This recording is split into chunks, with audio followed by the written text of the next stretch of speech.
नमस्कार दोस्तों, हमारा नाम डॉक्टर विक्रांत सिंह तोमर है। Project self incorporation Bharat, USA, Tapanchaure foundation and Rajput association of Australia की तरफ से हम आप सभी का स्वागत करते हैं। दोस्तों, ये भगवत गीता के चैप्टर 6 का सेशन है और ये गीता सीरीज का 14th सेशन है जिस पे आज हम बात करने जा रहे हैं। पिछले सेशन में हमने रिलैक्सेशन मेडिटेशन पे बात की थी, आज उसको आगे बात हम शुरू करेंगे। दोस्तों, विज्ञान सत्य की खोज है, कला सत्य की अभिव्यक्ति है और ध्यान सत्य का अनुभव है। Science is the exploration of truth, art is the expression of truth and meditation is the experience of truth. यह अनुभव है। सो आज हम उसी कड़ी में कंसंट्रेशन मेडिटेशन पे बात करेंगे। उपासना योग में कंसंट्रेशन जैसा हम समझ ही सकते हैं, कंसंट्रेशन का मतलब ability to focus attention to an object.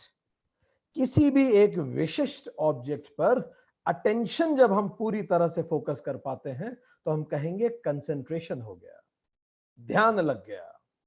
अब ये कंसंट्रेशन दो तरह से हो सकते हैं। एक तो नेचुरली होता है, बाय डिजायर, एट डिजायर। आप एक मूवी देख रहे हैं, एकदम से आपका मन लग गया और 2 घंटे आपको कुछ और याद ही नहीं रहा, आप किसी और दुनिया में ही चले गए। तो this is concentration which is natural by desire, and यही सांसारिक या भोगियों का कंसंट्रेशन होता है। बहुत सारी चीजों में हम लोगों का कंसंट्रेशन लग जाता है अपने आप, पर योगी का जो कंसंट्रेशन होता है वो अलग है। That is called concentration by will, not by desire. Concentration by will, वो जब चाहे जहां चाहे अपने ध्यान को फोकस कर सकता है। वो यहां से अनप्लग करेगा अपने ध्यान को और इधर प्लग कर देगा at his will, at any moment. कुछ डिस्टर्बिंग भी हो गया उसके घर में, उसके जीवन में, तब भी उसमें क्षमता है कि अपने ध्यान को उस डिस्टर्बिंग से अनप्लग करे और किसी क्रिएटिव वर्क में लगा दे और उसमें काम अच्छे से कर ले, या आंख बंद करके सो जाए, उसे डिस्टर्बेंस नहीं हो। It is called concentration at will. इसी को साधना कहते हैं और यही ध्यान योग है, concentration at will. Concentration meditation is skill. ये एक स्किल है that needs practice for perfection. आपको प्रैक्टिस करना होगी इसमें परफेक्ट होने के लिए। It's a skill of bringing attention on the object of my choice at my will. So concentration meditation is a skill of bringing attention on the object of my choice at my will. मेरी पसंद के object पे जब चाहे मैं अपने attention को ला सकूं, इसी दक्षता को कंसंट्रेशन मेडिटेशन कहते हैं। इसी को भगवत गीता के चैप्टर 2 में अगर आपको याद हो तो भगवान ने कहा था व्यावसायिकतात्मकता बुद्धि, फोकस्ड माइंड, व्यावसायिक बुद्धि जिसमें दिमाग पूरी तरह से फोकस हो जाए। अदरवाइज भगवान ने एक और शब्द यूज किया था, बहुशाखा बुद्धि, जहां माइंड डिस्टर्ब्ड होता है, डिस्ट्रैक्टेड होता है, नॉट फोकस्ड, तो आप उससे कुछ अचीव नहीं कर सकते। सो ये जो व्यवसायिक बुद्धि है, इसी बुद्धि को, जिसको फोकस्ड बुद्धि कहते हैं, चैप्टर 2 में यही कंसंट्रेशन मेडिटेशन से हमें मिलती है। ये उसका परिणाम होता है, फोकस्ड माइंड। और फोकस से हम दुनिया में हर कुछ अचीव कर सकते हैं। So there are 12 essential understandings before we go to concentration meditation. 12 बड़े महत्वपूर्ण पॉइंट्स हैं जो हमें समझ लेने होंगे। एक एक करके इन पे बात करेंगे और पूरे मेडिटेशन के दौरान इन चीजों का ध्यान भी रखेंगे। पहला, यू कैन हैव संकल्प initially but forget it while doing the meditation. आप पहले कुछ संकल्प रख सकते हैं कि भाई मैं इसीलिए मेडिटेशन कर रहा हूं, मैं इस मेडिटेशन से ये पाना चाहता हूं, पर जब आप मेडिटेशन में उतरे तब उस संकल्प को भूल जाइए, फिर उस पर ज्यादा ध्यान नहीं देना है, क्योंकि फिर फोकस उस पर चला जाएगा अन्यथा। साधना अपरिग्रहम, वर्स 10 चैप्टर 6। भगवान कहते हैं कि आप संकल्प को भूल जाइए, अपरिग्रह कर दीजिए, उसको छोड़ दीजिए। यही गूगल की जो पुस्तक है सर्च इनसाइड योरसेल्फ में भी इस बात का उल्लेख आता है। Second thing that we need to take care of, don't expect any particular experience और रिजल्ट। निराशी, निराशी, अगेन वर्स 10 चैप्टर 6, निराशी हो जाइए और फिर ध्यान में उतरिए। अपनी अपेक्षाओं के बोझ से मेडिटेशन को मत दबाइए, ये सटल एक्टिविटी है। तीसरी बात, जस्ट ऑब्जर्व, केवल ऑब्जर्व कीजिए। संकल्प प्रभवान सर्वान कामान त्यक्त्वा, ऑल माइंडफुल प्रैक्टिसेस इसी लाइन से डिराइव की गई हैं। संकल्प प्रभवान सर्वान कामान त्यक्त्वा, सारी कामनाओं को त्याग दीजिए जो संकल्पों के प्रभाव से पैदा होती हैं, और आप केवल साक्षी बन जाइए।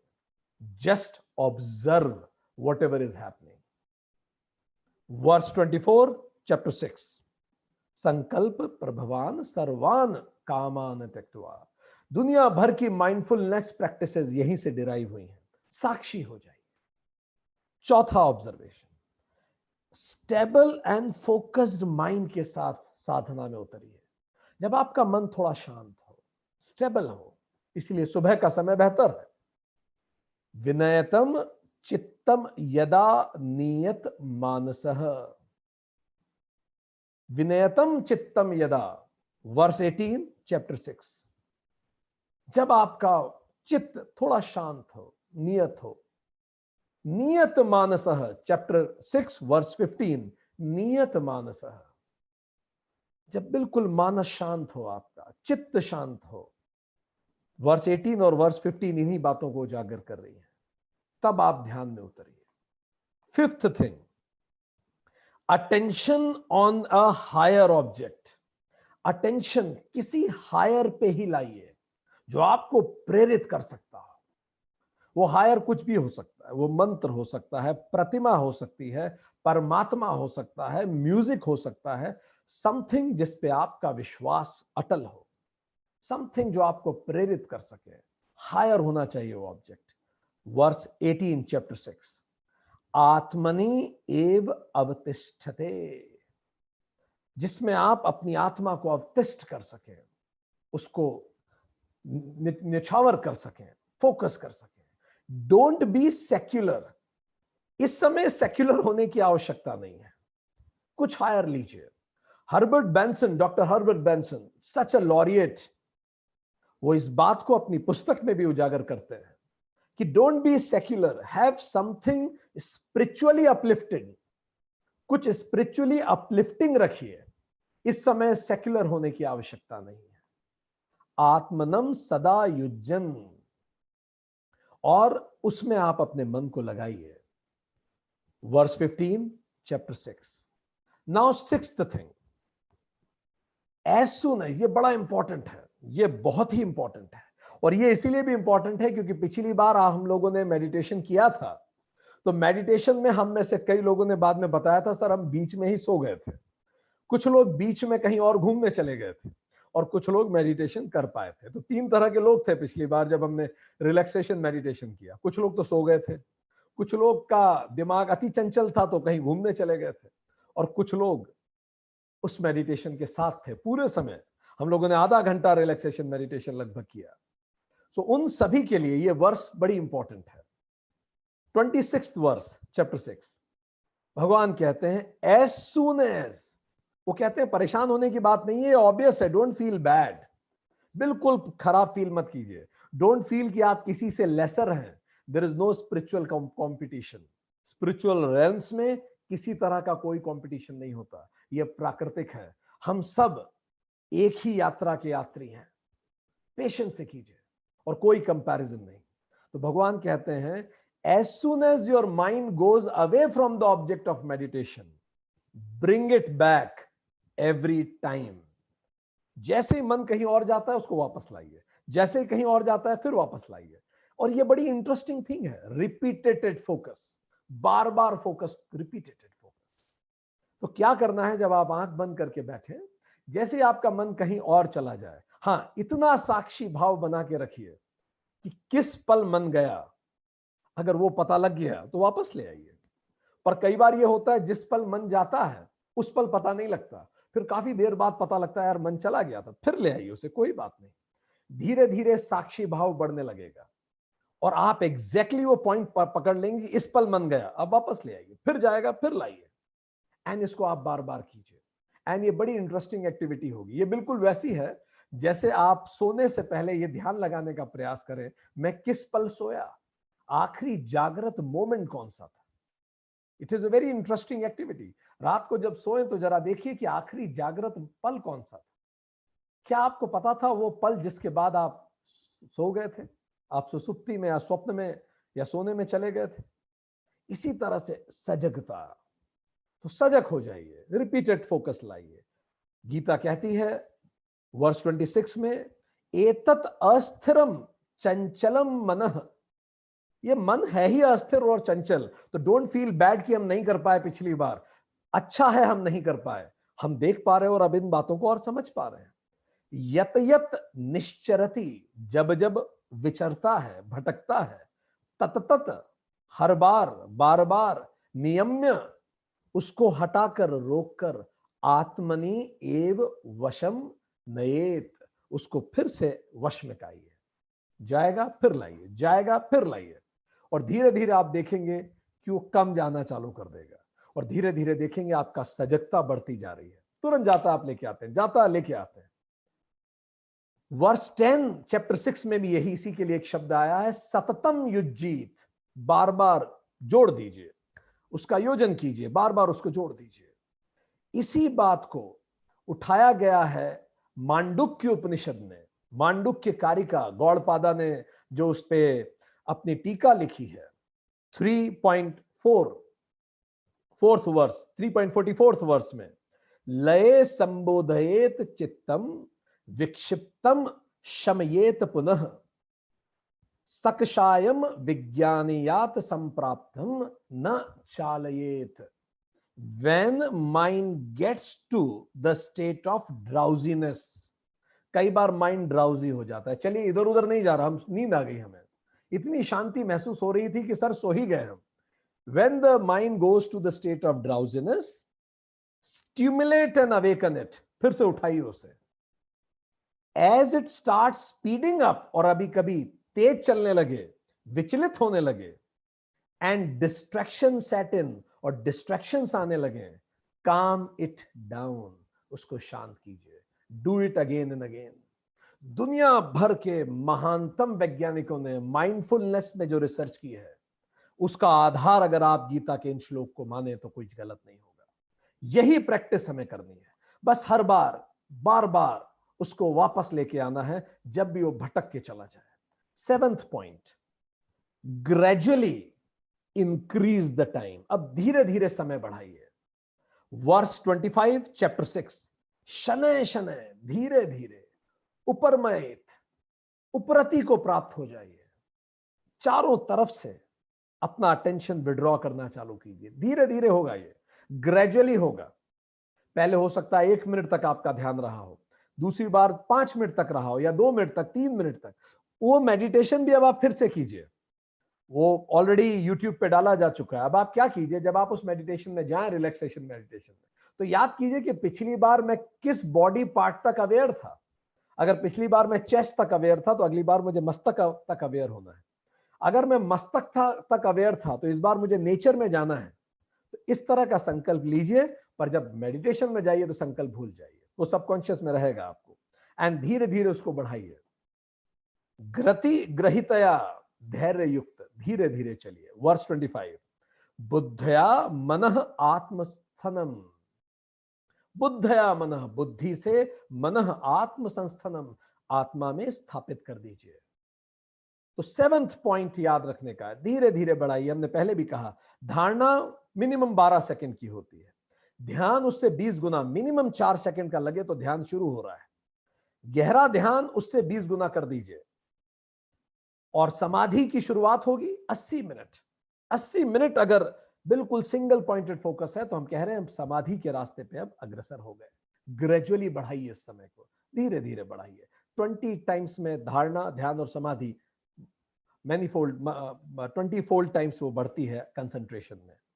8th पॉइंट, धीरे धीरे over activity and dullness of mind शांत हो जाएंगे। आप देखेंगे आप में से, हम में से कई लोगों का माइंड ओवर एक्टिव है, तो वो माइंड इधर उधर चला जाएगा, घर में चला जाएगा, ऑफिस में चला जाएगा, कहीं कोई बात याद आ जाएगी। It is over active mind. रजस उनमें बहुत है, रज है। और जितने लोग सो गए थे उनमें तमस के कारण वो सोए थे। हमारे अंदर जो तमस है, डलनेस है, वो सुला देती है, रजस डिस्ट्रैक्ट कर देती है। तो भगवान कह रहे हैं वर्स 27 चैप्टर 6, धीरे धीरे शांत हो जाएंगे। अकल्मषम पाप रहित तम, पाप रहित हो जाएंगे हम धीरे धीरे। अकल्मषम मतलब तम खत्म हो जाएगा। शांत रजसम, और रजस भी शांत हो जाएगा। फिर क्या बचेगा? प्रशांत मनसम, सत्व हो जाएगा, मन शांत हो जाएगा, बैलेंस हो जाएगा, बैलेंस एंड अलर्ट माइंड हो जाएगा। और ये धीरे धीरे होगा and you will love when it will happen. आपको मजा आएगा धीरे धीरे। आप देखेंगे 5 मिनट कब बीत गया आपको पता नहीं पड़ा, फिर होगा 10 मिनट बीत गए पता नहीं पड़ा, फिर ऐसी स्थिति आएगी 1-1 घंटा आप ध्यान में हैं और आपको पता ही नहीं पड़ा। और वो 1 घंटा ध्यान आपको इस कदर ऊर्जा देगा, कंप्लीटली फोकस्ड करके जब आप करेंगे आपका पूरा दिन फ्रेश निकलेगा। इवन 10 मिनट आप उस फोकस में रह लें। ब्रह्मभूतम योगिनम उत्तमम सुखम उपैति, और इस तरह का योगी को उत्तम सुख प्राप्त होता है। ब्रह्मभूतम, जो ब्रह्म के साथ एक हो जाता है। You feel such a bliss.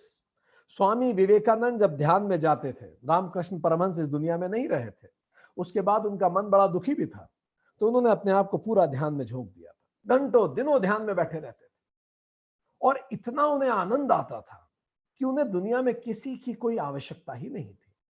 तब शारदा मां ने कहा था, ये उत्तम आनंद बहुत अच्छी बात है, पर तुम्हारा जन्म इस मैसेज को दुनिया भर में फैलाने के लिए हुआ है, तो इस ध्यान के साथ कर्मयोग भी करो।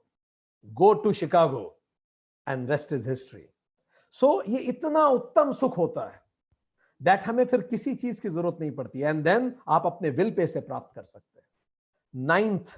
नाइन्थ ऑब्जर्वेशन, निवत्तस्थः दीपः, वर्स 19 चैप्टर 6। कैसा मन हो जाएगा फिर हमारा? जैसे निर्वात में, वैक्यूम में अगर कोई दिया जल रहा हो, निर्वात में कैसा शांत हो, बिल्कुल हवा ना हो उसमें, बिल्कुल हवा ना हो तो दिया कैसा स्थिर रहता है, इस तरह सा आपका मन बिल्कुल स्थिर होगा। 10th ऑब्जर्वेशन, इसके बाद क्या होगा? वर्स 28, सदा आत्मनम युज्यन सुखेन ब्रह्म संस्पर्शम अत्यंतम सुखम अश्रुते। इतना खूबसूरत शब्द है ये, ब्रह्म स्पर्शम। अब जो होगा उसी को कहते हैं ब्रह्म स्पर्श। आप ब्रह्म को स्पर्श करेंगे। You will feel the glimpses of that eternal, you will feel glimpses of your actual nature, you will feel glimpses of self realisation. कुछ मोमेंट्स आएंगे एक्सट्रीम एक्सटेसी के, आपकी आंखों से आंसू टपक सकते हैं उन मोमेंट्स में। You will be so complete in that, किसी पर कोई निर्भरता नहीं, जब हम खुद के स्वरूप में स्थापित होंगे। इसको कहते हैं ब्रह्म स्पर्शम। शुरू शुरू में तो कुछ पल के लिए आएंगे और ध्यान वापस खत्म हो जाएगा, धीरे धीरे समय बढ़ेगा। Verse 28 chapter 6, you can see how beautifully, how systematically Krishna elaborates it. Already tells you what you are going to experience. 11th point, 11th point बहुत इंपॉर्टेंट है क्योंकि ये योग की चौथी परिभाषा बता रहा है गीता में। 3 परिभाषा चैप्टर 2 में हम डिस्कस कर चुके हैं, ये चौथी परिभाषा है योग की। यत्र उपरमेत चित्तम निरुद्धम, जब चित्त पूरी तरह से निरुद्ध हो जाएगा, मॉडिफिकेशंस ऑफ माइंड शांत हो जाएंगे, you will be so peaceful, then it is called yoga. योगः चित्तस्य वृत्ति निरोधः पतंजलि योग सूत्र की सेकंड वर्स और गीता का ये पॉइंट, वर्स 20 चैप्टर 6 गीता में ये बात कही गई। तो यही पतंजलि योग सूत्र का दूसरा श्लोक है। योगः चित्तस्य वृत्ति निरोधः चित्तम निरुद्धम योग है, भगवान ने कहा। फोर्थ डेफिनेशन ऑफ योगा, आत्मना आत्मनम पश्यन् आत्मनि एव तुष्यते तुष्यति। आप स्वयं से स्वयं को देख पाएंगे, आप खुद को महसूस कर पाएंगे, एंड देन आप शांत हो जाएंगे, you will be deeply happy. And then last and 12th important observation, essential before we go into concentration meditation. It is the 5th definition of yoga that comes in chapter 6 verse 23. योग क्या है? भगवान कहते हैं योगः दुःखः संयोग वियोगः। दुख के संयोग से वियोग का नाम ही योग है। Such beautiful combination of words, दुःखः संयोग वियोग, दुख के संयोग को तोड़ देना। Yoga is a set of spiritual practices which will remove all our association with suffering. दुख से हमारे सारे एसोसिएशन को समाप्त कर दिया जाता है, दैट इज योग। क्योंकि होता यह है, हमारा जो माइंड है ये बिना किसी भी ऑब्जेक्ट से खुद को अटैच किए बिना नहीं रह सकता। दिमाग को कोई ना कोई ऑब्जेक्ट चाहिए टू थिंक अपॉन। अब होता क्या है, अगर हम लोअर ऑब्जेक्ट्स लेते हैं, टेम्पररी ऑब्जेक्ट्स लेते हैं, तो हमें उन ऑब्जेक्ट्स से बाद में दुख होता है। हमारा पूरा ध्यान स्पाउस पे है, नौकरी पे है, बॉस पे है, इनकम पे है, पूरा जीवन ही हमने उसके आसपास गूंथ लिया।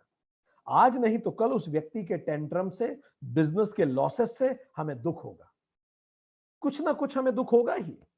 तो माइंड अभी तक जो अटैच्ड है लोअर से, उससे हमें दुख होता है। तो करना क्या है? हॉल्ट, रुकिए, take a U turn. U turn का मतलब ये नहीं होता when road takes a U turn, जब सड़क मुड़े उसको यू टर्न नहीं कहते। U turn means when you, YOU, U turn, आप ही पलट जाइए और फिर you focus on something which is permanent, and that is what you call is दुख संयोग वियोग। तब दुख से संयोग जो है वो वियोग हो जाता है। तो चलिए, विद दिस एलिवेटेड अंडरस्टैंडिंग अब हम उतरते हैं into certain processes of concentration meditation. तो क्या करना होता है, इस चालू कैसे होता है? पहले let's choose a object of focus. हमें सबसे पहले एक ऑब्जेक्ट चुनना पड़ता है जिस पे हम फोकस करेंगे। वो ऑब्जेक्ट कुछ भी हो सकता है, वो ऑब्जेक्ट सांसें हो सकती हैं, सांसों पे आप फोकस कीजिए। वो मंत्र हो सकते हैं, वो प्रतीक हो सकता है, आप भगवान की किसी मूर्ति पे फोकस कीजिए, आप किसी विचार पे फोकस कर सकते हैं, आप किसी का नाम चैंट कीजिए, नेम चैंटिंग पे फोकस कर सकते हैं, राम राम, जो आपको नाम चाहिए, ठीक। आप किसी नाद या म्यूजिक पे फोकस कर सकते हैं, फोकस ऑन द म्यूजिक। आप किसी प्रार्थना पे फोकस कीजिए, फोकस ऑन एनीथिंग। किसी वस्तु पे फोकस कर सकते हैं, किसी शब्द पे फोकस कर सकते हैं, कृष्णा पे फोकस कर सकते हैं, शिव पर, विष्णु पे, अल्लाह पे, गुरु नानक पे, anything you pick and focus. इसको जब आप फोकस करते हैं, कोई भी प्रतीक आप ले सकते हैं फोकस के लिए, पर यहां यह समझना जरूरी है कि जो प्रतीक उपासना है वो क्या है और क्या नहीं है, यह समझिए। अगर आप किसी मूर्ति पे फोकस कर रहे हैं तो प्लीज समझिए उपासना क्या नहीं है। ये तीन चीजें उपासना नहीं है। अगर आप कोई भी प्रतीक ले रहे हैं, भगवान की मूर्ति ले लिया आपने, या कोई भी प्रतीक ले लिया, शिवलिंग ले लिया, शालिग्राम पत्थर ले लिया, आप कुछ भी ले रहे हैं, प्रतीक उपासना क्या नहीं है समझ लीजिए। पहला, it is not मियर concentration of mind. ये केवल कंसंट्रेशन नहीं है, ये उससे कहीं ऊपर है। जब आप एक प्रतीक लेते हैं तो केवल कंसंट्रेशन नहीं है। दूसरा, ये क्या नहीं है? Transforming artist imagination to mind, ये भी नहीं है कि आप आंख बंद करें तो वो जो पेंटिंग बनाई है आर्टिस्ट ने कृष्ण की, वो आपको साफ साफ दिख रही है। नहीं, केवल ये उपासना नहीं है। कई लोग कहते हैं सर मैं जब आंख बंद करता हूं तो मुझे महाभारत वाले भगवान कृष्ण नीतीश भारद्वाज दिखते हैं। ठीक है, that's perfectly fine, but we need to go beyond. ये भी उपासना नहीं है पूरी तरह से। तीसरे पे आइए, ये तीसरा क्या नहीं है, एक्सरसाइज ऑफ मेमोरी भी नहीं है कि आप कितनी देर तक वो पिक्चर देख सकते हैं, ये आपकी याददाश्त या मेमोरी की एक्सरसाइज भी नहीं है। ठीक, तो ये क्या है ये समझिए। पहली चीज, it is direct vision of deity. जो भी प्रतीक आपने लिया है, परमात्मा लिया है, उसको आत्मसात करने की बात है। उसको उसको डाइटी को आत्मसात करना है, उस मूर्ति को नहीं देखना बार बार। ठीक, केवल वही नहीं है ये। दूसरा, imagination transforms into reality. As I told you, वो जो इमेजिनेशन में जो इमेज है वो धीरे धीरे रियलिटी में ट्रांसफर होती है। ये उपासना, अभी हम बताएंगे कैसे होगा। ठीक, ट्रांसफॉर्मेशन ऑफ कॉन्शियसनेस, ये हमारी चेतना का ट्रांसफॉर्मेशन है।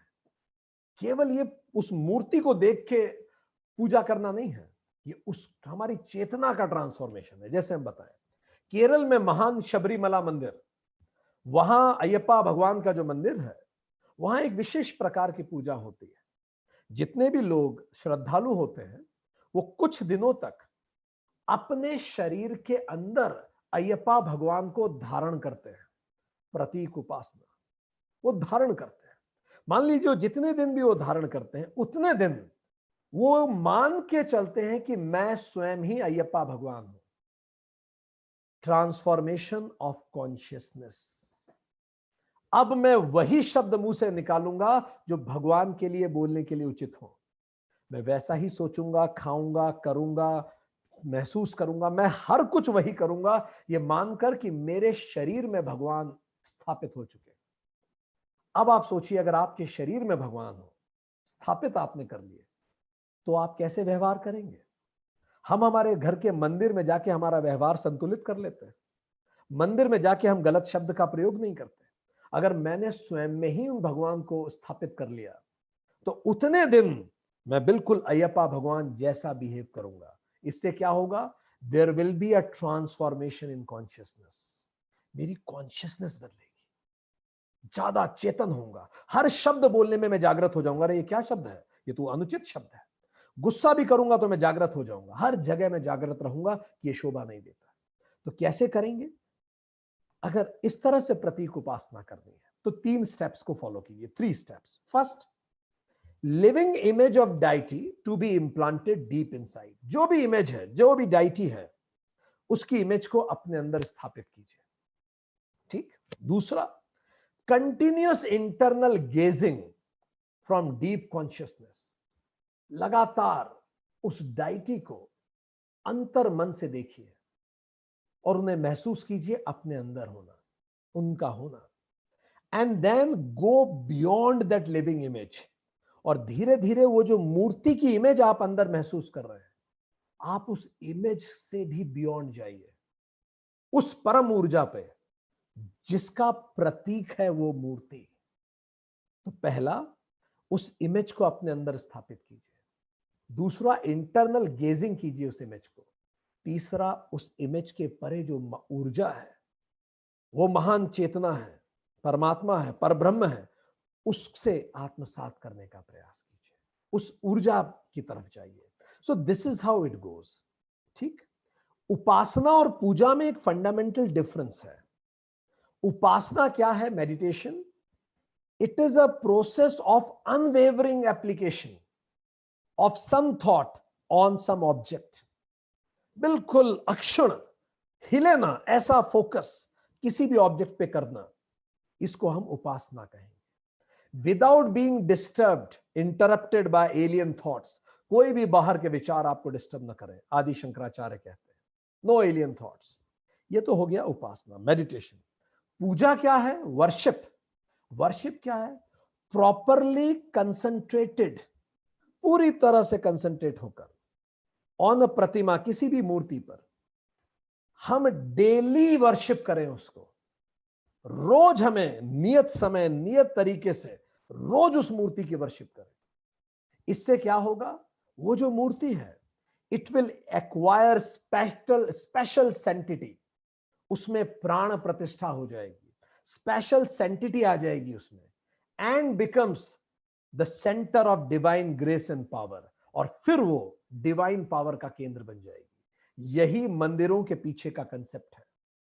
एक मूर्ति हजारों साल तक अगर आप पूरी अपनी श्रद्धा उस पर रखेंगे तो मूर्ति प्राण प्रतिष्ठित हो जाएगी। अब उस मूर्ति का ध्यान करते ही आप अपना सर्वोच्च देने के लिए प्रेरित हो जाएंगे। इसीलिए दुनिया भर में आप देखिए, भारत की सारी फौज में जितनी बटालियंस हैं, उन अधिकतर बटालियंस के जो नारे हैं, वॉर क्राई हैं, वो किसी न किसी तरह से भगवानों के नाम पे है। जय भवानी, जय शिवाजी रेजिमेंट का नारा है। जय भगवान रामचंद्र की रेजिमेंट का नारा है। जय हनुमान, जय बजरंगबली, ये भी रेजिमेंट का नारा है। जय मां काली, ये रेजिमेंट का नारा है। तो आप अपना बेस्ट दे पाते हैं, वो प्राण प्रतिष्ठित हो जाता है। सो दिस इज हाउ हम इस बेटर अंडरस्टैंडिंग के साथ अब हम एक प्रोसेस आपको बता रहे हैं जो आप कर सकते हैं। ये गीता और हमारे उपनिषदों में जो प्रोसेस वर्णित है, इसी से रिलेटेड वर्क किया है डॉक्टर हर्बर्ट बेंसन ने, और उन्होंने पुस्तक भी लिखी है रिलैक्सेशन रेस्पॉन्स। तो किस तरह से आप इस रिलैक्सेशन रेस्पॉन्स में जा सकते हैं, I am telling you few steps. Step number 1, अब इसे गौर से सुनिए, कैसे आप कंसंट्रेशन मेडिटेशन में उतरेंगे। ठीक, स्टेप नंबर 1, सिट, शांति से बैठ जाइए। स्टेप नंबर 2, अपनी आंखें बंद कर लीजिए। पर्पस यह है सारी दुनिया से हमें डिस्कनेक्ट होना है। ठीक। स्टेप नंबर 3, वो जो रिलैक्सेशन मेडिटेशन हमने किया था, योग निद्रा, उसको प्रैक्टिस कीजिए ताकि पहले आप अपने आप को शांत कर सकें। स्टेप 3, योग निद्रा कर लीजिए। ठीक। स्टेप 4, अब धीरे धीरे सांस लीजिए। वैसे अगर आप योग निद्रा ढंग से करेंगे तो आपकी सांसें अपने आप धीरे चलने लगेंगी। धीरे धीरे सांसें लीजिए। ठीक। अब with each out breath say silently that word, जो भी नाम आप लेना चाहते हैं, हर जैसे ही आप ब्रीद आउट करें, साइलेंटली, बिल्कुल शांति से आप नाम लीजिए। आप कुछ भी कहना चाहते हैं, आप जय श्री कृष्णा कहना चाहते हैं, आप राम का नाम लेना चाहते हैं, आप हनुमान चालीसा का कोई मंत्र बोलना चाहते हैं, आप जो बोलना, कोई दोहा बोलना चाहते हैं, आप जो बोलना, breathe out and take that name. ठीक, with each out breath take that name. Breathe in and breathe out के साथ नाम लीजिए। ओम नमः शिवाय। Breathe in, ओम नमः शिवाय। Breathe out, बोल के नहीं, मन में लेना है, silently. You don't need to speak. I am just demonstrating so that you can listen it. But आपको मन में लेना है। When other thoughts comes, अब पॉइंट 6 सुनिए, जब दूसरे विचार आते हैं, मान लीजिए आपका ध्यान कहीं और चला गया, तो आपको एकदम से सजग होकर कहना है ओम, and then again continue. Disappoint नहीं होना है। जैसे दिमाग कहीं और गया और आपको तुरंत याद आया कि दिमाग कहीं और चला गया, आपको बोलना है ओम, और फिर से सांस लीजिए, ओम नमः शिवाय, ओम नमः शिवाय, ओम नमः शिवाय। और जैसे दिमाग कहीं और गए, ओम करके वापस लाइए। इसको करते रहिए, इसको करते रहिए, इसको करते रहिए। ठीक, 4 मिनट तक आपको शुरू में इसको करना है। ठीक, जब आप 4 मिनट तक इसको अच्छे से कर लें, तो इसको शुरू में 4 टाइम्स बढ़ाइए। 16 मिनट का फोकस कीजिए, नहीं तो 4, 8, 16 ऐसे जाइए, डबल डबल कीजिए, एंड इस टाइम को बढ़ाइए। ठीक, continue it for 4 minutes initially. जब आप ये कर लें और उसके बाद बिल्कुल शांति से, जब आपको लगता है कि अब आपने कर लिया है, बिल्कुल शांति से अपने मन को वर्तमान पे लाइए और फिर धीरे से अपनी आंखें खोल लीजिए।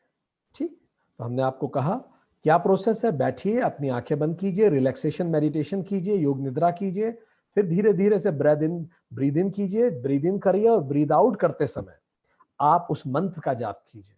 मन कहीं और जाए तो ओम कह के उसे वापस लाइए और 4 मिनट तक कंटिन्यूस ये कीजिए। 4 मिनट अगर सद जाता है तो 8 मिनट कीजिए, और ऐसे इसको बढ़ाते जाइए। जब आपको लगे कि यू आर डन, तो बिल्कुल शांति से अपने मन को वर्तमान में लाइए, वर्तमान की स्थिति में लाइए, और फिर आंखें खोल लीजिए। ठीक, इसी को रिलैक्सेशन रिस्पॉन्स भी कहा जाता है। ठीक, और कई रूप में आप इसे कर सकते हैं। जैसे आप इसको निष्पन्द भाव के रूप में कर सकते हैं। निष्पन्द भाव भी एक मेडिटेशन का तरीका है। आप क्या करेंगे, इसमें आप ये कहीं भी कर सकते हैं। अगर आप गाड़ी नहीं चला रहे हैं और आप गाड़ी में बैठे हैं तो आप निष्पन्द भाव गाड़ी में बैठे बैठे कर सकते हैं, आप अपने ऑफिस में कर सकते हैं। अगर आपको 5 मिनट का ब्रेक मिला है तो कैसे करना है, निष्पन्द भाव कैसे करना है, सुनिए। आप आंख बंद कीजिए और आंख बंद करने समय उसके बाद आप अपने आप को पहले अपनी सांसों को संतुलित कीजिए, ब्रीद इन ब्रीद आउट करके प्राणायाम कीजिए कुछ पल के लिए। हमने फर्स्ट सेशन में प्राणायाम पे बात की है। थोड़ी देर प्राणायाम कीजिए, मे बी 30 सेकेंड 40 सेकेंड, थोड़ा सा आपकी सांसें संतुलित होंगी। और जैसे ही आपकी सांसें संतुलित हुई, अचानक आपके कान सक्रिय कीजिए। स्टेप 1 बैठ जाइए, स्टेप 2 प्राणायाम करके सांसों को संतुलित कीजिए, स्टेप 3 अपने कान को सक्रिय कीजिए और सुनिए आसपास कौन सी आवाज आ रही है। चलिए हम 30 सेकंड का पॉज करते हैं, जरा सुन के देखिए तो आसपास कौन सी आवाज आ रही है। केवल किसी भी एक आवाज पे फोकस कीजिए, सुनिए।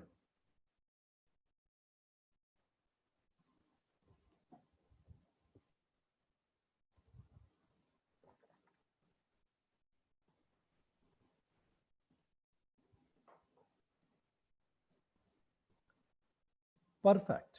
अब वापस आ जाइए।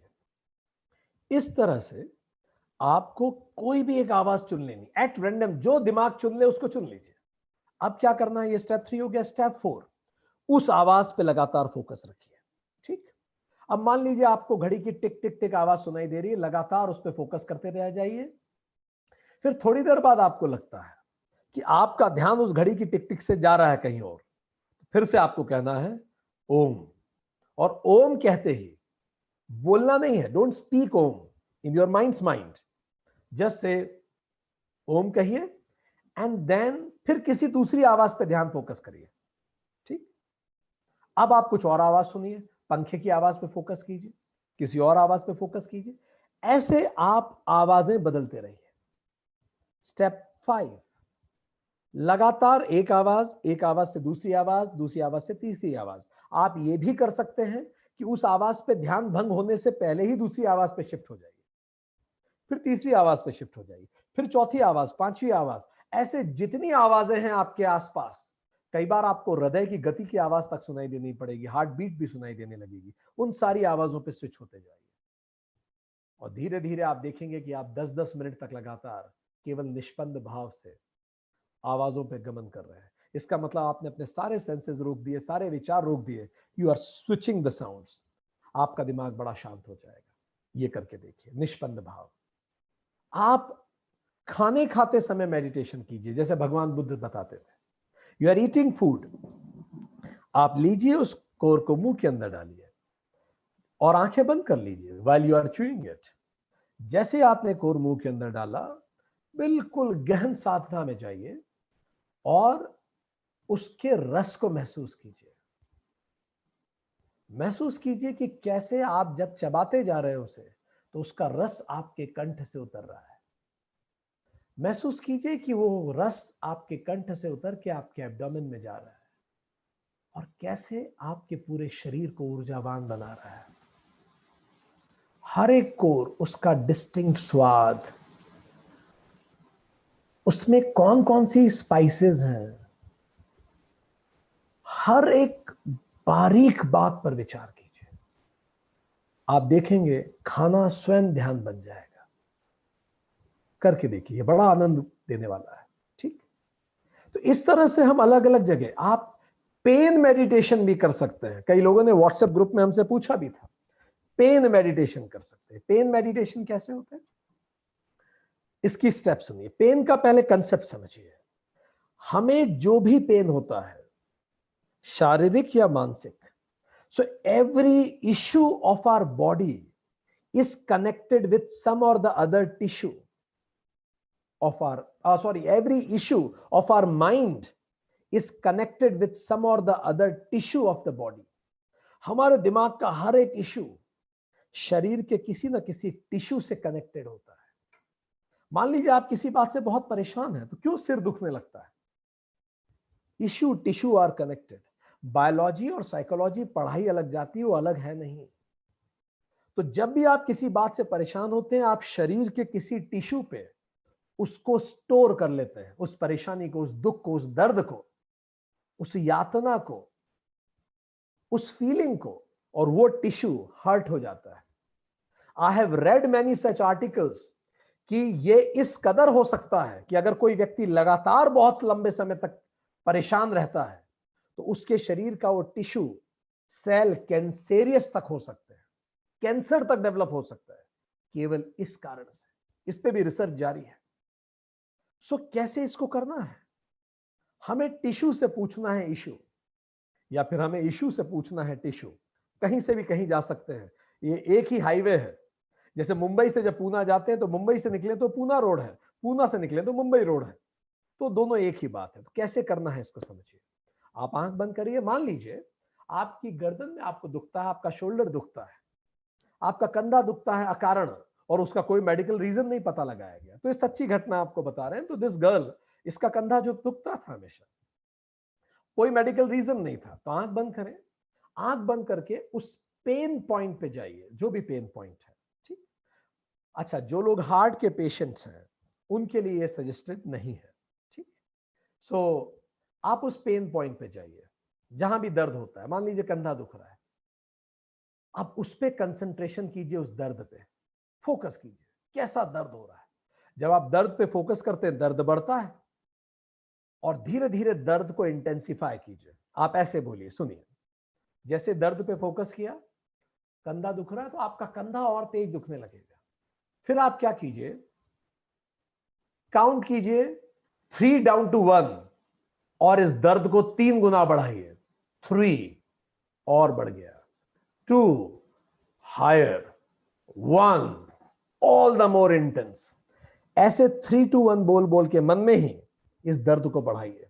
धीरे धीरे इतना दर्द होने लगेगा कि आप अनकंफर्टेबल हो जाएंगे। एंड व्हेन दर्द बहुत हो जाए, तब एकदम से ask yourself, at this moment of pain, what is the feeling that is associated with this pen?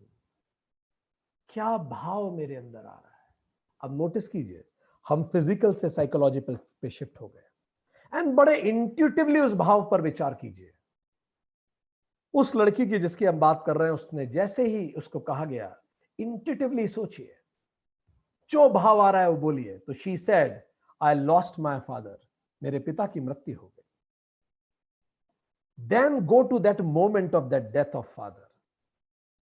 वो पूरा सीन फिर से देखिए, इंट्यूटिवली देखिए। फिर जब वो सीन आप देख चुके हो, आपको बड़ा दर्द होगा जहां से पेन वो आ रहा है। देन आस्क योरसेल्फ, इस पेन को आपने शरीर में कहां स्टोर कर रखा है? तो अचानक उस लड़की ने हाथ ऊपर करा और कंधे पे ऐसे इशारा करके कहा, यहां। क्योंकि पापा के जाने के बाद घर की सारी जिम्मेदारियां मेरे कंधों पे आ गई, ऐसा मुझे लगने लगा, मेरा बचपन ही खत्म हो गया। तो कंधे दुखने लगे, बिकॉज आपने वो साइकोलॉजिकल स्ट्रेस कंधे पे स्टोर कर रखा है। एंड देन क्या करना है, जब आपको पता पड़ गया ये है, फिर रिलैक्सेशन मेडिटेशन से कंधे को हील कीजिए। उसके अलग कुछ मैकेनिज्म्स हैं, वो किसी और दिन उस पर चर्चा करेंगे। बट यस, रिलैक्सेशन मेडिटेशन पे कंधे पे ज्यादा फोकस कीजिए, इट विल हेल्प।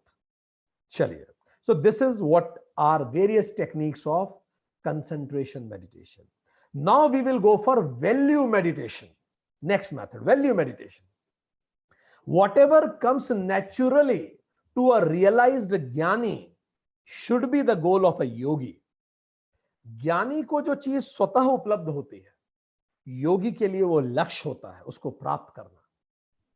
सो जो चीजें ज्ञानी और योगी में अंतर क्या है? योगी आंखें बंद करके समाधि में जाता है, ज्ञानी तो खुली आंखों से समाधि में ही रहता है। उसको आंखें बंद करने की जरूरत नहीं है किसी समाधि में उतरने के लिए। सो वैल्यू मेडिटेशन का तात्पर्य क्या है, जरा हम समझें। वैल्यू मेडिटेशन का तात्पर्य यह है कि जो मूल्य होते हैं जीवन में, उनको आत्मसात करें। उन मूल्यों को आत्मसात करना, imbibing those values of higher into us, उस परम की वैल्यूज को, उसके मूल्यों को अपने अंदर आत्मसात करना ही वैल्यू मेडिटेशन है। क्या होती हैं ये वैल्यूज? जैसे empathy, peace, joy, honesty, love, kindness, compassion, humility, truth, non-violence, patience, forgiveness, being energetic, ये सारी मूल्य अपने व्यक्तित्व में लाना। गीता के चैप्टर 6:16 में भगवान आसुरी संपदा और दैवीय संपदा की बात करते हैं। यही वैल्यू मेडिटेशन का आधार बनाया जा सकता है। वैल्यू मेडिटेशन को ही ट्रांसफॉर्मेशनल मेडिटेशन कहते हैं, क्योंकि आपके पूरे व्यक्तित्व को बदल देता है, ट्रांसफॉर्म कर देता है। आजकल हमने एक ऐसा समाज बना लिया है कि वी वैल्यू द मास्टर्स। हम ऐसा फोटो लगा लेंगे मास्टर्स का, जैसा आपको हमारे पीछे लग रहा है, दिख रहा है। We value the masters, but we fail to master the values they represent. पर वो जो मास्टर्स हैं, वो जिन मूल्यों को जीते थे, उन मूल्यों को हम हमारे जीवन में नहीं उतारते। तो वैल्यू मेडिटेशन का मतलब ही है उन मूल्यों को जीना जो हमारे मास्टर्स ने जिया था, जो गुरु सिख गुरुओं ने जिए थे, जो मोहम्मद साहब ने जिए थे, उन मूल्यों को जीना। बाबरी मस्जिद टूटी थी। टाइम्स ऑफ इंडिया का एक कार्टून हमें आज तक याद आता है। टूटी हुई मस्जिद के ऊपर अल्लाह और राम दोनों बैठे थे। बड़ा खूबसूरत कार्टून था। अल्लाह और राम दोनों बैठे थे और राम से अल्लाह कहते हैं, अल्लाह राम को कहते हैं, यार मैं तो यहां कभी रहता ही नहीं था, पता नहीं क्यों बवाल है। अल्लाह ने राम को कहा, मैं तो यहां रहता ही नहीं था, पता नहीं क्यों यह बवाल हुआ।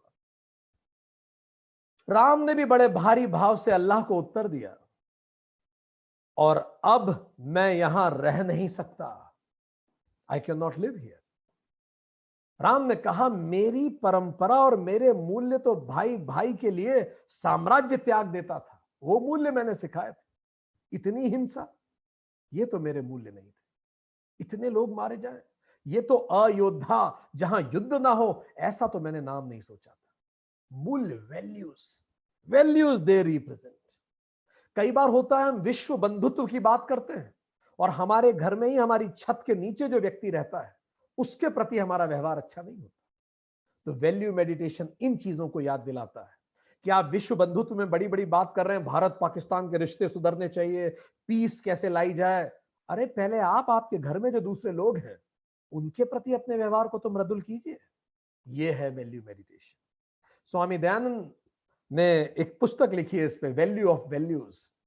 ही सेज, बड़ी इंटरेस्टिंग लाइन वो लिखते हैं, a value has a value only when the value of the value is valued. A value has a value only when the value of the value is valued. जब आप मूल्य के मूल्य को समझेंगे, तभी आप मूल्य का मूल्य कर पाएंगे। It is very interesting. खैर, कैसे करना है वैल्यू मेडिटेशन, हम आपको बताते हैं।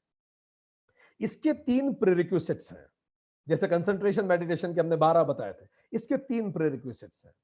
ये प्रीरिक्विजिट्स आते हैं महाभारत में कृष्ण और विदुर संवाद से। भगवान कृष्ण और विदुर बात करते हैं, तो उसमें भगवान बताते हैं कि जब भी दो लोग आपस में बात करते हैं, तो एक्चुअली 3 कॉन्वर्सेशंस पैरेलल चलते हैं। 3 समानांतर कॉन्वर्सेशंस होते हैं जब भी दो लोग बात करते हैं। पहला इमोशनल कॉन्वर्सेशन होता है, उसमें एक भाव भी जुड़ा होता है। दूसरा वर्बल, शब्द होते हैं। और तीसरा इंटेलेक्चुअल, उसमें तर्क होते हैं, बौद्धिक होता है। जैसे बच्चे को 12th के बाद मसूरी में एक कॉलेज में भेज देना है पढ़ाई करने। अब इस पे चर्चा हो रही है, घर पे बच्चे को हॉस्टल में भेजें कि ना भेजें। तो इस कॉन्वर्सेशन के भी 3 पहलू होंगे। एक तो लॉजिकल पहलू होगा कि हाँ भाई, उस हॉस्टल में जितने बच्चे गए, उन्होंने जीवन में, करियर में बहुत अच्छा किया, ये तो इंटेलेक्चुअल है। पर इसके पीछे एक भावनात्मक पहलू भी होगा। नहीं, मैं मेरे बच्चे को इतना दूर नहीं भेज सकती, उसका भी अपना मूल्य है। और तीसरा वर्बल, जो शब्द आप चुनते हैं। यही 3 को एडवर्ड डी बोनो नाम के विद्वान अपनी पुस्तक 6th थिंकिंग हैट में, जब वो वर्णित करते हैं red hat, white hat and black hat thinking, आपको लगभग इससे पैरेलल मिलेगा आपको। Red hat is feelings, white hat is verbal and factual, and black hat is critically factual. बहरहाल, तो जब भी आप कोई भी मेडिटेशन करें, इमोशनल, वर्बल और इंटेलेक्चुअल, इन तीनों पहलुओं को जोड़ना है वैल्यू मेडिटेशन में। ठीक, एवरी मेडिटेशन में इन तीनों वैल्यूज को, इन तीनों फैक्टर्स को इन्वोक करना है, जागृत करना है। कैसे करते हैं बताते हैं। क्या करना है? स्टेप 1, आराम से बैठ जाइए कहीं, ठीक। अब एक वैल्यू चूज कीजिए। आपको गुस्सा बहुत आता है तो आप वैल्यू क्या चूज कीजिए? शांति, पीस, ठीक। पीस आपकी वैल्यू है। अब क्या करना है?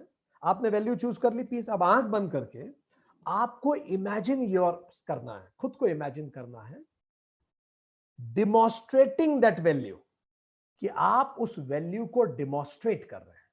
कैसे इमेजिन करना है? सुबह से इमेजिन करना शुरू कीजिए, आंख बंद कीजिए।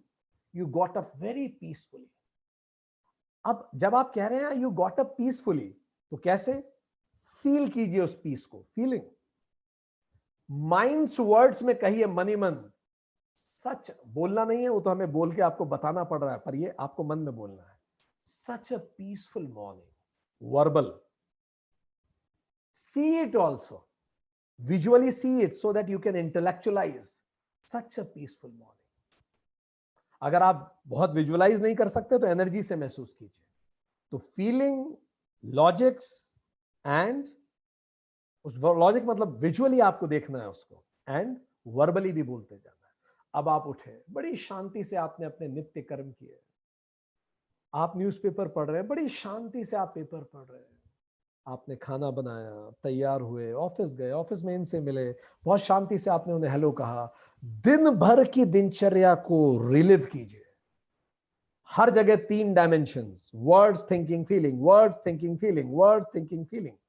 इसको इन्वोक करते जाइए, इसको इन्वोक करते जाइए, ठीक। इस तरह से आप पूरा दिन मेडिटेशन कीजिए। मतलब आप 5, फिर वही टाइम, वही 4 मिनट, 12 मिनट, जितना आपको करना है। फिर आप क्या कीजिए? इसको आप 2 तरीके से, जैसे अभी हमने जो आपको बताया, it is future event imagination है, भविष्य में जो हो रहा है आप उसको इमेजिन कर सकते हैं। दूसरा, पास्ट इंसिडेंट रिक्रिएशन कर सकते हैं आप। जैसे कोई भी इंसिडेंट आपके जीवन में हुआ, आप उसको रिक्रिएट कर सकते हैं। कैसे रिक्रिएट करेंगे? सोचिए, आपने गलत व्यवहार कर दिया, आपको बहुत तेज गुस्सा आ गया किसी पर, और आपने पता नहीं क्या क्या बोल दिया। बाद में आपको लगा यार ऐसा नहीं बोलना था, मैं खुद पे कंट्रोल ही नहीं रख पाता। अब आप इसको वैल्यू मेडिटेशन में ले जाइए। वही आंख बंद कीजिए, बैठ जाइए, and then go to that particular moment जब आपने बहुत बुरी तरह से गुस्सा किया था, उसको रिलिव कीजिए, आंखों के सामने लाइए, बिल्कुल वो सीन दिखना चाहिए आपको। वो जो व्यक्ति ने जो बोला या किया, अब आप उसको देखिए, वो बोलते हुए, करते हुए। सी वो शब्द आपके पास आए। अब आप अपने शब्दों को बदलिए। New words, new feelings, new thinking, ठीक। And then speak in the mind's word and deal with that situation again. And with very peaceful mind, walk out of that room. This is how you need to relive it. हम आपको बता रहे हैं दोस्तों, with all my experience, by God grace, I have interacted with 2.5 lakh people across the world. पूरे अनुभव से आपको बता रहे हैं दोस्तों, जीवन में ट्रांसफॉर्मेशनल चेंज होगा अगर आप इसको रेगुलर करते हैं। तो पास्ट इवेंट इंसिडेंट रिक्रिएशन कर सकते हैं, फ्यूचर इवेंट इमेजिनेशन कर सकते हैं, इसको कीजिए। और आप एक और इंटरेस्टिंग काम कर सकते हैं, आप वैल्यूज बदलते रहिए। सप्ताह की 7 वैल्यूज उठाइए। आज मैं पीस पे करूंगा, कल है जॉय, परसों ऑनेस्टी, उसके अगले दिन कंपैशन। एक मूल्य उठाइए, उस मूल्य में मेडिटेट कीजिए। और आप और ये कर सकते हैं, एक छोटा सा जो पेस्टेड स्लिप होता है उसको लीजिए ऐसा, और उस मूल्य को लिख लीजिए पीस, और जेब में रखिए उस दिन भर, सो दैट आपको कॉन्शियसली भी रिमाइंड रहे आज पीसफुल रहना है। And then you will see how change things start changing. जी दिन भर आपका जागृत बीतेगा। This is value meditation and it is also called as transformational meditation, क्योंकि जब आप जागृत हो जाएंगे, आप सजग हो जाएंगे उसके प्रति कि यार मुझे पीसफुल रहना है, तो थॉट्स से आपकी फीलिंग्स प्रेरित होंगी, फीलिंग से वर्ड्स बनते हैं, वर्ड से एक्शंस बनते हैं, एक्शन से हैबिट्स बनती है, हैबिट से कैरेक्टर, और कैरेक्टर से डेस्टिनी बनती है। यद भावम तत भवति, जैसे भाव होते हैं वैसे ही इंसान हो जाता है।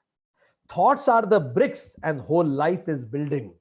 थॉट्स ही तो ब्रिक्स है, और पूरा जीवन उसी से तो बनता है। करिए, जबरदस्त है ये। अब आखिरी और चौथा मेडिटेशन, एक्सपेंशन मेडिटेशन, बहुत खूबसूरत मेडिटेशन है, जबरदस्त है। एक्सपेंशन मेडिटेशन आप कैसे करेंगे? नाम से ही आपको समझ में आ रहा है, आपको समग्रता की तरफ लेके जाना है खुद। ये किन लोगों के लिए उपयोगी हो सकता है? जिनमें बड़ा अहंकार है, उन्हें पता है मुझ में बड़ा अहंकार है। अक्सर जिनमें होता है उन्हें पता नहीं होता, तो ये मुश्किल है। अगर क्योंकि पता हो जाए तो नहीं बचेगा अहंकार। जैसे आप जागृत हो जाते हैं वो अहंकार भी दबने लगता है। तो अक्सर जिनमें होता है अहंकार उन्हें पता नहीं होता, पर अगर आपको पता है कि आप में अहंकार है तो बड़ी क्रांतिकारी बात है, आप ऑलरेडी एक स्टेप अहेड है।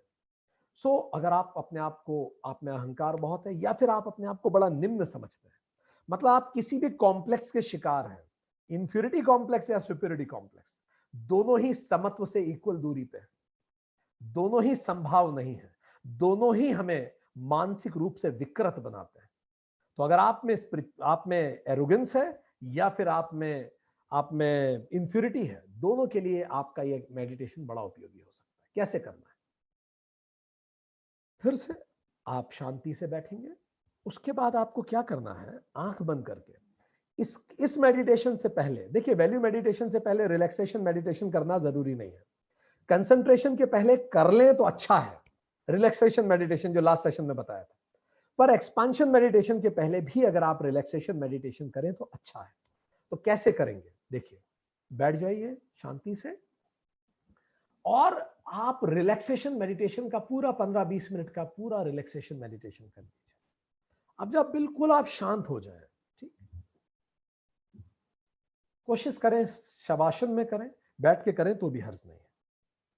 जब आप बिल्कुल शांत हो जाएं रिलैक्सेशन मेडिटेशन से, उसके बाद अपने शरीर की सारी ऊर्जा को यहां अपनी आईब्रोज के बीच में कंसंट्रेट कीजिए, फोकस कीजिए।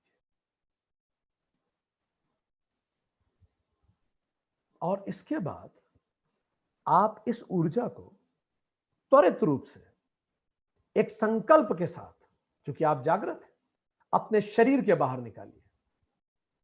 और जैसे ही आप उसको शरीर के बाहर निकालेंगे, आप अपने आप को देखिए कि आप बिस्तर पे लेटे हुए हैं, आप दरी पे लेटे हुए हैं। See yourself reclining on the floor. Now go higher in consciousness. अब आपको अपने घर की छत भी दिख रही है। गो मोर हायर। अब आपको घर के आसपास का क्षेत्र दिखने लगेगा। गो मोर हायर। अब आपको पूरी कॉलोनी दिखेगी। हायर। आपको क्षेत्र दिखेगा। हायर। आपको अपना शहर दिखेगा। हायर। आपको अपना प्रदेश दिखेगा पूरा ऊपर से, बहुत ऊपर, बहुत ऊपर। मे बी आप हंड्रेड्स ऑफ माइल्स धरती के ऊपर चले गए। और उसके बाद कॉन्टिनेंट पूरा दिखेगा। आप और ऊपर जाइए and go yourself in space, और पूरी पृथ्वी देखिए in that deep state of concentration. पूरी पृथ्वी आपको दिखेगी। Go higher in consciousness. Feel whole solar system. Go higher in consciousness. Go to the galaxy. Go higher in consciousness. Go into that ever expanding universe, Ananta universe. Go more higher. Reach to the absolute reality behind this universe. इस universe के पीछे जो परम सत्य है, परम सत्ता है, यूनिवर्सल कॉन्शियसनेस, उसको महसूस कीजिए, क्योंकि उसे आप देख तो सकते नहीं। And just receive that cosmic energy. Feel आपके शरीर का रोम रोम उस कॉस्मिक एनर्जी से प्रफुल्लित हो रहा है। This is one, and then you can come back. ठीक, आप ईश्वरा को महसूस किया आपने। इसको किसी दूसरे तरीके से भी किया जा सकता है। आप क्या करें, उसी तरह से रिलैक्सेशन मेडिटेशन कीजिए। और रिलैक्सेशन मेडिटेशन के बाद जब आप बैठेंगे तो आप क्या कीजिए कि आप फिर से उसी मेडिटेशन में जाकर अब आप उल्टी यात्रा शुरू कीजिए, इनवर्टेड जर्नी शुरू कीजिए। यह भी बहुत खूबसूरत है, inverted journey. You are reclining and deep state of relaxation, and ऊर्जा को आपने यहां फोकस किया। ठीक, अब अपनी ऊर्जा को अपने शरीर में जब आपने यहां फोकस किया, तो अब इसको परत दर परत अपने शरीर के अंदर उतारिए। जैसे सबसे पहले आप अपने मस्तक को ऑब्जर्व कीजिए। आपने मस्तक को ऑब्जर्व किया, उसके लिए सजग हो जाइए। फिर धीरे धीरे जो ऑर्गन है मस्तक के अंदर उसको ऑब्जर्व कीजिए। जैसे आपका मस्तिष्क है, ब्रेन है, उसको ऑब्जर्व कीजिए। आप अपने हार्ट को ऑब्जर्व कर सकते हैं। सारी ऊर्जा यहां एकत्रित कर लीजिए। कहीं भी कंधा दुखता है तो वहां भी आप ये कर सकते हैं। और उस मान लीजिए कंधे पे आप चले गए तो गो टू दैट ऑर्गन, कंधे पे गए, then go to the tissue in your consciousness, go to the cell. Cell के प्रति सजग हो जाइए। जिस सेल से एक टिश्यू बना, जिस टिश्यू से ये ऑर्गन बना कंधे का, go to that DNA behind that cell. उस डीएनए स्ट्रक्चर में उतरिए अपनी चेतना में। Go to that atoms, atoms में जाइए। एंड देन एटम के अंदर भी प्रोटॉन में जाइए, प्रोटॉन के अंदर क्वार्क्स में जाइए जिससे प्रोटॉन बना है, अपनी चेतना की यात्रा में। क्वार्क के अंदर जो वाइब्रेटिंग लूप्स हैं, जिसको स्ट्रिंग थ्योरी कहती है, वाइब्रेटिंग लूप्स, डांसिंग, जिसको स्ट्रिंग थ्योरी कहती है, डांसिंग कॉस्मिक सिंफनी, उन स्ट्रिंग्स तक जाइए और फिर महसूस कीजिए उस स्ट्रिंग के पीछे की एब्सोल्यूट रियलिटी, वो यूनिवर्सल कॉन्शियसनेस जिससे उस स्ट्रिंग बनी है, वो ऊर्जा, वो चेतना, वो परम चैतन्य जिससे उस स्ट्रिंग बनी है। उसी स्ट्रिंग से सो क्वार्क बने हैं, उसी क्वार्क से प्रोटॉन बना है, उसी प्रोटॉन से एटम बना है, एटम से मॉलिक्यूल बना है, उससे डीएनए बना है, डीएनए से मेरे सेल बने हैं, सेल से टिश्यू बने हैं, टिश्यू से ऑर्गन बना है, ऑर्गन से ऑर्गन सिस्टम बना है, और ऑर्गन सिस्टम से मेरी बॉडी बनी है। उसको महसूस कीजिए। तो जब आप इसको महसूस करेंगे तो आप क्या कर रहे हैं, आप देखिए जरा। ये लेवल 1 हमने बताया था, पहले ब्रह्मांड पे जाइए। दूसरा तरीका हो सकता है आप अपने अंदर उतरिए। तीसरा, इन दोनों को जोड़ दीजिए। ऊपर क्या था? ऊपर जब हम जा रहे थे तो इट वॉज तत्, तत् वो। अंदर जा रहे थे तो क्या है? त्वम, तुम। दोनों को जोड़िए और रियलाइज कीजिए कि जिस परम चैतन्य से पूरा ब्रह्मांड बना है उसी से तो मैं भी बना हूं। तत् त्वम असि। एंड इस तरह से आप एक्सपांशन मेडिटेशन को कंक्लूड कर सकते हैं। गीता में आने वाले सेशन में हम भगवान कृष्ण का विश्व रूप पढ़ेंगे। वो एक्सीलेंट है एक्सपांशन मेडिटेशन के लिए। पूरा ब्रह्मांड आप परमात्मा में देखेंगे, आप भगवान कृष्ण के रूप में देखेंगे। रामधारी सिंह दिनकर की रश्मि रथी में आप इसको पढ़ सकते हैं और उस पर आप इस मेडिटेशन को कर सकते हैं। सो दोस्तों, let's have a quick recap. हमने क्या पढ़ा? हमने जाना कि मेडिटेशन जो है, हमने आज बात की थी कंसंट्रेशन मेडिटेशन के लिए हमने बात की थी, और हमने बात किया था कंसंट्रेशन का मतलब ability to focus attention. Desire पे हर कोई कर सकता है, पर जब आप विल पे करते हो तभी आप योगी कहलाते हैं, और इसी को व्यावसायिकात्मकता बुद्धि कहा जाता है, फोकस्ड माइंड कहा जाता है। अन्यथा लोगों की बहुशाखा बुद्धि होती है। और कंसंट्रेशन मेडिटेशन क्या है? Skill of bringing attention on the object of my choice at my will. ये जब मैं अपनी पसंद की ऑब्जेक्ट पर अपनी इच्छा से तुरंत ऑब्जेक्ट पे ला सकता हूं कंसंट्रेशन, तो इसी को कंसंट्रेशन मेडिटेशन कहते हैं। 12 एसेंशियल्स हैं। पहला, संकल्प करिए पर बाद में भूल जाइए। कोई पर्टिकुलर एक्सपीरियंस को अपेक्षा मत रखिए। जस्ट ऑब्जर्व, साक्षी रहिए, स्टेबल एंड फोकस्ड माइंड के साथ रहिए। Attention to a higher object, higher secular object ढूंढने की कोशिश मत कीजिए, किसी हायर पे फोकस कीजिए। As soon as your mind goes away from the object of meditation, bring it back again and again. बार बार उसको, बार बार कहीं भी वो बाहर जाए, बार बार उसको खींच के उसी तरफ लाइए। 7th, gradually increase the time, धीरे धीरे समय बढ़ाइए।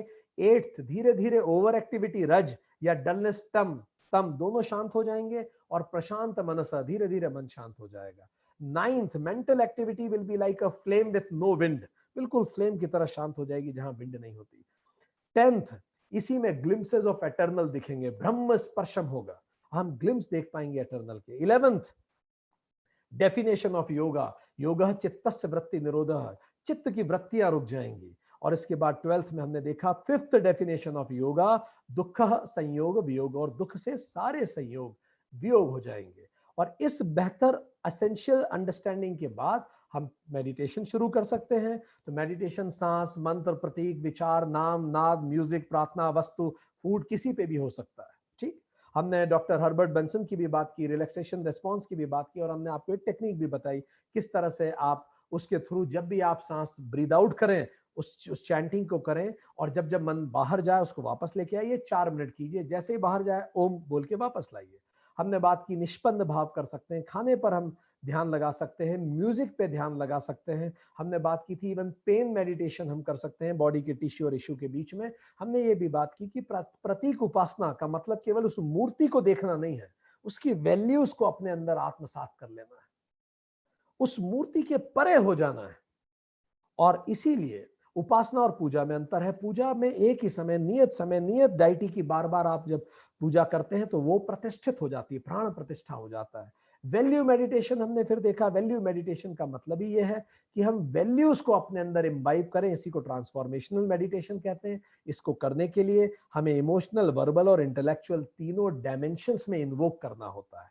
हमने बहुत सारी वैल्यूज की बात की, उनमें से किसी भी वैल्यू को पिक कीजिए। उस वैल्यू को जब आप पिक करें तो अपने आप को पास्ट इंसिडेंट रिक्रिएशन कर सकते हैं ताकि ट्रांसफॉर्मेशन हो, या फ्यूचर इवेंट को भी इमेजिन करके इस वैल्यू मेडिटेशन को कर सकते हैं। और जानने के लिए चैप्टर 16 गीता में आसुरी और दैवीय संपदा है, उसमें से हम कर सकते हैं, क्योंकि हमने जैसा कहा thoughts are bricks and life is the building. And last we discuss was expansion meditation, जिसमें हम एक तरीका अपना सकते हैं, खुद को उस परम से जोड़ें, ब्रह्मांड की यात्रा पर जाएं, अपने आप को एक्सपेंशन करके देखें और महसूस करें कैसे इस परम के सामने मैं जरा सा हूं, किस चीज का मेरा अहम, किस चीज का अहंकार मुझ में। या फिर मैं अपने अंदर उतरूं और गहराई में उतर के त्वम को महसूस करूं कि मैं भी तो कायनात का वही एक हिस्सा हूं, जो मुझ में है वही उसमें है। तत्त्वम असुई को मैं महसूस करूं। और इसी को करने के लिए आप गीता के भगवान कृष्ण के विश्व रूप का भी ध्यान कर सकते हैं। आज के लिए इतना ही। Thank you very much. आपके